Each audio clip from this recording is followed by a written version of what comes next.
Have you found yourself recently drawn back to going back to the things you used to love when you were younger?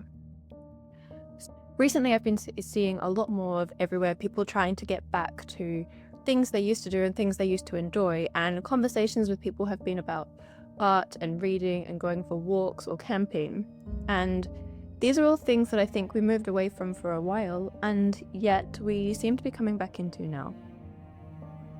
And it might seem almost clickbaity or contrary to say, I kind of thank AI for that.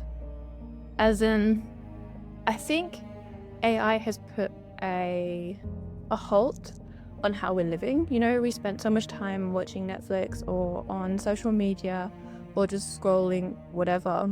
And then we were just so detached from the real life that when AI came along and then it started doing things like art or writing, it made us stop and reflect on,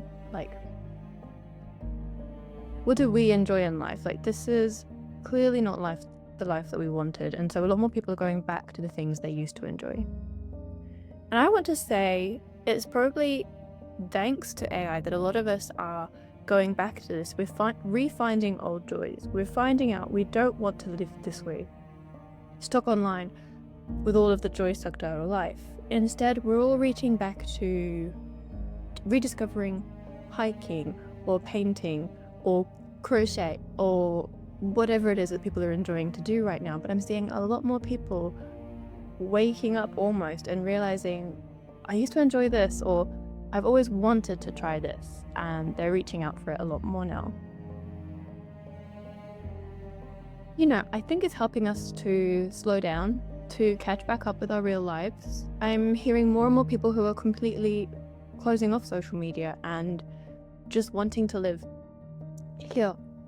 I would love to do that. I'm still trying to figure out how that might work with a creative business, for example, because social media is still good for sharing your work. And if you're new to the industry, how else do you show up and share your work?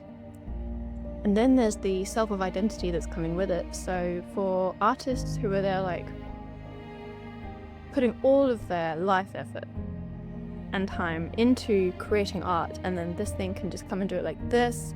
And you've got some people who are not thinking about the journey or the ethics, but they just want that finished product now, and they're using it. It's worrying for artists who am I in this new age? And I don't know about you, but it's made me and quite a few of my creative friends just sit here and go, where do we belong now?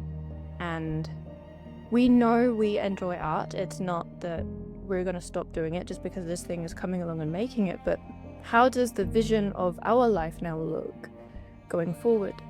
Why are we making art? Why are we doing anything of this? But yeah, it could probably write a whole book for me.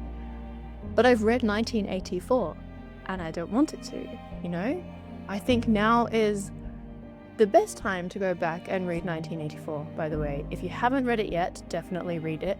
If you read it before, read it again. It's got all the pre-warnings, I reckon, that we're facing right now, and it's more real than ever.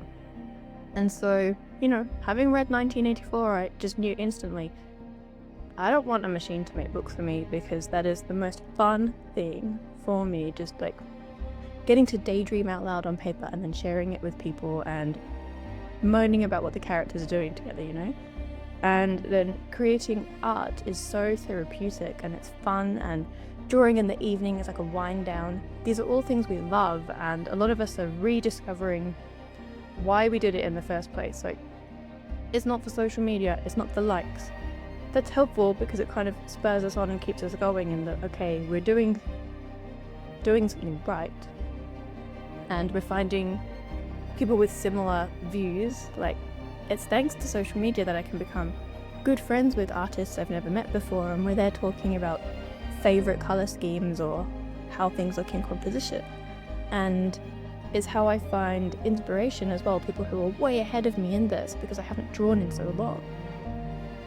So a lot of us are going back and thinking about why. What is the original why? Why are we doing this? And it is thanks to that that so many people are now rediscovering old joys.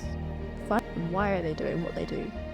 And we're all getting to live a little slower thanks to it. And we're all getting to find who's in the same boat as us, who has the same views on life. That it's when you find your tribe that you can actually have proper conversations and you get to chat about things you love and life feels more fun. It's way more fun now that I know who I can talk about art with, and now I know who I can talk about waking up at 4 a.m. or staying up really late to do some writing and putting so much effort into it, and then you found a typo, you know? They're the people who are going to understand you that you can talk with. But it's thanks to all of this happening that people are shouting out a little more and going back to what they used to do and sharing it, and that is so joyful. So if this is you, I'm really curious, what is it that this has helped you find your old joys for? Have you started baking again? Have you started model making again? I don't know. I'd love to know.